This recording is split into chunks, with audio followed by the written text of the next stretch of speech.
స్నేహితులను కలిసి వస్తానని వెళ్లిన బాలిక అదృశ్యమైన ఘటన జగిత్యాల జిల్లా మెట్పల్లి పట్టణంలో చోటు చేసుకుంది.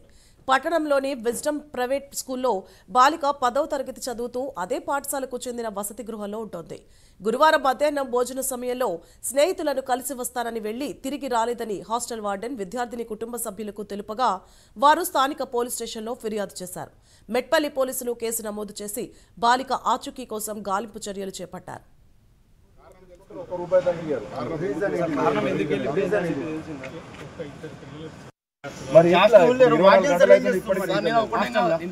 మిస్ అయిన అమ్మాయి ఇప్పటికి ఆచూకీ ఎలా అంటే మీరు ఎంక్వైరీ చేయకుండా ఏం చేయకుండా స్కూల్లో సపోర్ట్ కొట్టుకుంటుంటే అంటే అమ్మాయి మీద మీకు ఎంత బాధ్యత ఉన్నది, ఎంత బాధ్యత రహితంగా మీరు వయసు తిరుగుతున్నది మాకు అర్థమవుతుంది. దట్ ఈస్ ఓన్లీ ఎస్సీ అమ్మాయి అని చెప్పి మీరు ఎంత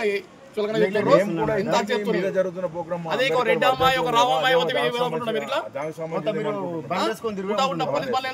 మీరు వెళ్తుండ్రి. స్కూల్లో బాగా అవేర్నెస్ వచ్చింది. అంబేద్కర్ వర్ధంతి ఉంది కదా, పిల్లలతో వర్ధంతికి మాలలు వేయించి ఇట్లా దండలు వేయించుకున్నాం అనుకున్నాం.